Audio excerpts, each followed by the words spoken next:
at the Dinahlynn Biggs Show. Everybody say whoop whoop. We got Latrice Long from the Breakfast Club, Keith Jackson, Dinahlynn Biggs, and who are you? Ron Jackson. Ron Jackson. 1370 AM, it's WLTH 415 at the Region's Choice. You're in tune to the Dinahlynn Biggs with a live studio audience. How you doing out there?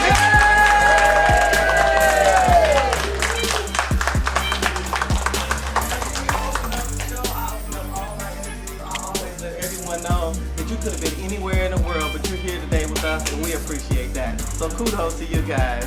We got Keith Jackson and the Triple Dose band members, some of them here in the studio. We're going to start the interview. You know you are in the midst of a Black Music Month celebration. Oh, yes. It's all over the world, and we are taking a part of it. You know, I always tell people that music is the wings of your mind. You can go anywhere with music. Is that right? Oh, yeah. All right. So I have at the table with me Mr. Keith Jackson. What's happening, my brother? How you doing? I'm good. Are you good? Glad to be here. Just glad to be here. I'm glad you decided to come in. We had a lot of calls. People were interested in hearing from you, seeing what it is you were doing. Okay. Who else do we have here? I'm Ron Jackson, Keith Jackson brother. Are you the big brother? I'm the big brother. You're the big brother. Okay. And then we also have Ronald Dudley. Okay, Ronald Dudley. Right. So tell me about what's going on with Keith Jackson and the Triple Dose band. What we're doing is really we want to just make sure that music stay alive and that we can educate and teach, you know, other musicians that's coming up behind us that real music is where it's at. And, you know, the music, like you said earlier, it can take you wherever you want to go. And me watching my cousins, you know, the Jackson 5, when they was coming up here in Gary now before they even left Gary, just to watch and see how they rehearsed and how they put in the work and how they was dedicated to the music really inspired me as a young man. And that's why I'm in the music today. So Okay, so how many instruments do you play? Well, actually, I play keyboards, acoustic guitar, drums, percussion, and bass, and I also sing. So. All right, that's pretty good. My dad played guitar. He's the one who actually really taught Tito about for that. He taught me how to play guitar, and just watching my dad and. I was always interested in the percussion though because Randy played congas and the conga drums for the Jackson 5, and when I seen that I was like, okay, that's what I want to do. So I actually picked up that instrument first, and then I moved to bass guitar, and I kind of fell on bass because at our rehearsals our bass player would never show up. So I was like, you know what, I'm gonna start learning how to play the bass, and now so it's been a part of my life for a long time now. So I picked the bass and then also developed the sing and play at the same time, which is really hard to do because there's not too many bass players that can sing and play at the same time. So I thought that was really impressive for me to take the time out to learn it and be as good as anybody else is out there in the business doing it. What made you actually stay in the Gary area? Well, basically family, and I do venture off when I have the opportunity to leave and do do music and things like that. But I mean, this is my home, Gary. This is where I was born and raised. Well, how do you feel about the social media and the streaming effect? Because radio used to be you had to sit in front of the AM radio, and now it just brings listeners into your segment. It's really amazing how technology has became. It's great that we could do this. I'm really happy, and I'm sure all the other entertainers and anybody who's just in the business it really helps everybody's career. So I just think it's a great thing, great idea that it's happening today. Okay, big brother. Hi. What does Black Music Month mean to you?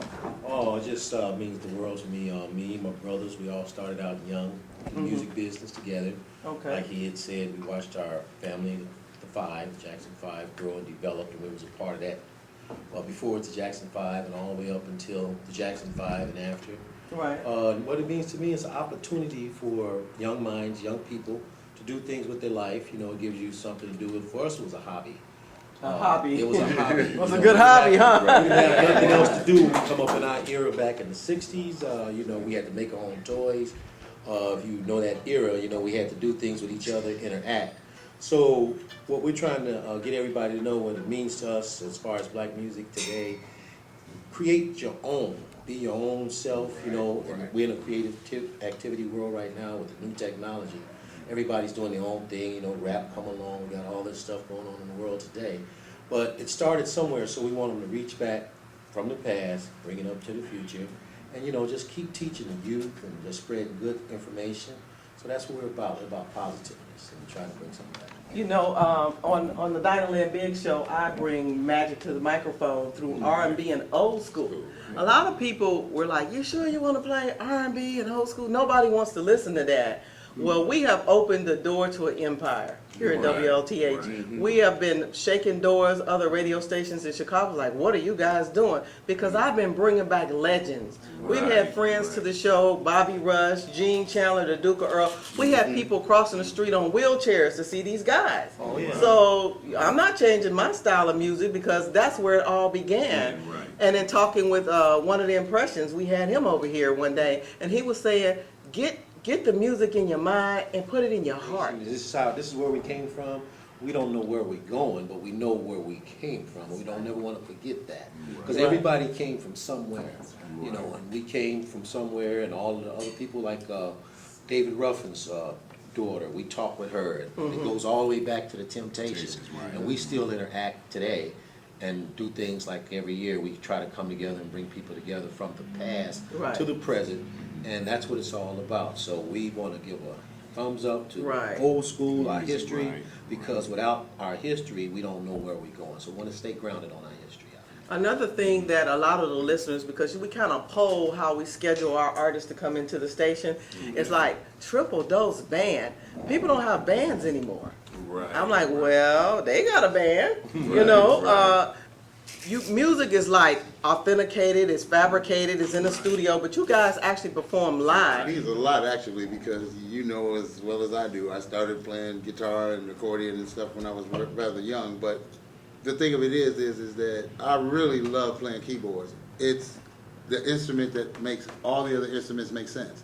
The parts that I play allow everyone else to do their job. The easier I do it, the easier it makes their job. And I like being that guy. So what would you say to youth today? Because a lot of youth don't have any instruments. They don't even want to go to the music store. I mean, how do we encourage the kids to keep this tradition? You used to be a lot of bands back in the day, the Ripples and the Waves, and I think the Blackmans had a group on the west side. Yeah, look, everybody had. I played a bass guitar. You know, my brothers, we used to play with him on Cleveland Street. I mean, Black Velvet. I mean, it was groups everywhere. With the rap music, I love rap music and hip hop. It's more to it than just having a mic, saying some words, or speaking poetry or whatever. It's a whole different ballgame when you actually can pick up an instrument and play it. You know, and knowing the scales, knowing the notes, because music is like math, and we need to bring that back, because I feel that when you're playing live music, you can't beat that. It's real. It's nothing fake. It's no buttons to push. It's actually coming from a human being. It's coming from your heart and soul, and that's what we do. We put our heart and soul in it, and then when we're on stage and we perform, we see people move and dance and have a great time. They let us know that we're doing our job as musicians. So, I mean, I think it's really important for the kids to be reintroduced to instruments and music, and even in the schools, because I know they took the music out of the school, you know, as far as instruments, you know, and I think that's really a shame, because, you know, for kids to be able to do what we do professionally, I think that they would enjoy it more, and they would appreciate it more, because that's what it is. It's music, and being a musician is really, you know, a God-given talent, and it goes around the world. You just spread it around the world. So I think it's a great thing to bring it back, or introduce the kids to instruments, and let them be able to learn, like I learned, how to play and read, and you know, just enjoy music. I mean, music can make the world go round. I would like to say this is a tremendous pleasure to be here at WLTH, and especially it's a tremendous pleasure to be a part of this. And I have a question for Keith Jackson and his band, Double Dose. Triple dose. Oh, Lord, triple dose. Okay. I love triple dose. I just wanted to know, besides your cousins having that musical influence, what other artists or band had an influence on you growing up and even today? Oh wow, definitely the old school artists. You know, the Temptations, Smokey Robinson. Oh wow, Sly Family and Stone. The list goes on. Stanley Clark. What about Frankie Beverly? Frankie Beverly, Mays. All those groups from that era really was a real inspiration for me. Just listen to the music and the arrangements and how they put together the harmonies. Just amazing. I had an opportunity to meet you a couple of days ago. I had a friend from Paris, France, who is a tremendous fan of Michael Jackson, and I would like to thank you. You were so gracious, giving us an opportunity to come and souvenirs. And she's still talking about it today, and I'm definitely going on Facebook and let her know. Okay. So thank you so much, and you. Godspeed you and your band. Thank you so much. You know what, Keith, I just want to ask both of you guys, are we planning on doing something for in August for Mike's birthday? As far as we know, everything is moving forward. So Everything is definitely, moving forward. it's going to be a 3-day event, the 27th, 28th, and 29th of August. Okay, will you be able to come back and let us know additional things that are happening? Sure. Okay, I just, Yeah. thank you so much, You're I welcome. appreciate You're you. welcome. I got a question for Keith, man. You had mentioned that you sing. Are you working on any tracks or anything in the studio? Yes, actually, I gave Ms. Biggs some music today, and I do have CDs. I only brought a few that I can pass out to you guys. And, Okay. so yeah, you definitely hear the music, yeah. Definitely looking forward to it. Okay, great. In closing, is it anything you'd like to say? Oh yes, basically I want to give a shout out to my other band members who couldn't be here today. Okay, who are Mr. they? Antoine Robinson on keys and vocals, also Mr. Brian Peck on drums, and Kevin on lead guitar. And Okay. wish we could have been here. Maybe next time we come here and play some live music with you Yeah, guys. You know. that'd be great. I'm very proud and honored to be here with these young people today. Okay. And I was listening to what you said about the old school music and so forth and so on. Uh-huh. Well, we're here. We're back. You might just hold on to that. And I had opportunity to listen to Keith Okay. on a Wednesday at the Blue Flame, Okay.